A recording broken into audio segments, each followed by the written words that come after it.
And also, even when you have, and if you are the father of a family, you must have a certain amount. You can't give out everything. Because if you do, you are not able to fulfill your basic family obligations.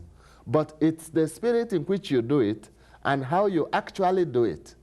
And the person's behavior, when those material things fall short, shows the person's heart, where the person's heart is. Where your treasure is, there is your heart also, says Christ. So it's the whole spirit he gives us. And he himself said in the Sermon on the Mount, the very first blessed is for those who are poor. Blessed are the poor in spirit. There's the kingdom of heaven. And some versions of the Bible don't have the word in spirit. They just said, blessed are the poor, for there's the kingdom of heaven. I think this, you know, in the more affluent parts of the world, what we're telling our people is that if we can, in America, give up our options, we have so many options to spend time and pleasure. We have a standard of living that is higher than most other parts of the world. We can do so much with our time. We're saying that if we can give that up for the Lord and spend that time evangelizing, getting the truth out, giving up the freedom of our time, that commitment could have tremendous merit because we have so many other options that other people don't have. That can be so pleasing in the eyes of God. That is so. Many things we think we need them, we think we must have them because others have them, but we could do without them. There are many people who don't have even electricity, who don't have running water. Right. It is not ideal, but it shows what can happen. Right. Therefore, to learn to go without things is very much a part of our Christian life. Then the last part would be your obedience and humility. Maybe you could... They follow also the example of Christ and his teaching. He obeyed his mother, St. Joseph. These are very holy. But he also obeyed even Pontius Pilate, who wasn't very holy at all, and answered the questions he was asked. So he gives us that example. And he gives us also the commandment to obey his church, to obey all those over whom we are placed. And if we are the ones placed in authority, Christ gives us example of service. Authority is service, not domination. So it applies also to those in authority, whether they be parents or teachers or politicians or statesmen or priests or bishops. Obedience comes into all that.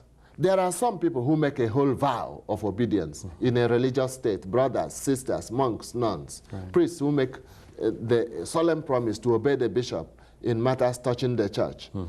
That is obviously a very good act. Everybody is not bound to make the vow up to that extent.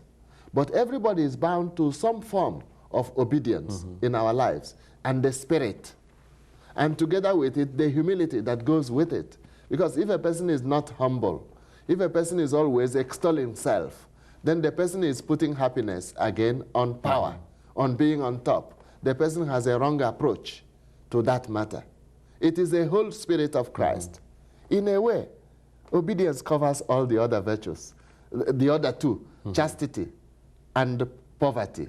Because if a person is really obedient to God, the other things will follow. Saint Benedict, in some Benedictine monasteries, they just make a vow of obedience. I see. And it covers chastity and poverty. Right. You know, one of the things, so often you hear people, I want to do God's will, I want to do God's will. But then they're so disobedient in all other respects, and they keep, because God can only operate through people, through authority. Yes. It just can't be out there in some nebulous area, I want to do God's will. Yes. If the child does not obey the parents, if the wife ignores the husband, or the husband ignores the wife, all those are breaking at least of that spirit. That spirit. If the person is in authority, not only president, but also the head of a school, a college, a university, an industry, and you don't see your position as service, the spirit is broken again. In short, it goes all through our lives. Even an official in a government office or railway ticket office or let us say airways office, you are there. to serve the people. In a way, you are their servant. Right. Why do we call people ministers? Because they are there to serve the people. That's a beautiful way to look at it. I think the... Minister to them. Yeah. Not dominate them, not Hitlerize. Yeah, it's just like a ticket agent. They're there in authority. They're not going to let you on the plane without the ticket, but they're there to serve you to make sure you get the right ticket. Exactly. You know? And this is how all authority... Every industry knows that, and they are trained to give a smile, and the one selling things in the shop is told the client is never wrong. You give them smiles. So, and that's only for material gain, so that the client will come and buy again. That's right. Even if the client talks obvious rubbish, you are not allowed to tell the client, you are talking obvious rubbish. Right. Yeah, that's right. But we, for spiritual motives, we have a higher motive for obedience and service. Christ. It is him we serve in the poor. It is him we serve in the people over whom we are placed. When St. Joseph was serving Jesus and Mary, St. Joseph knew that these two were holier than himself, and he was called the head of that family. That's right. He was a model of humility, obedience, and service.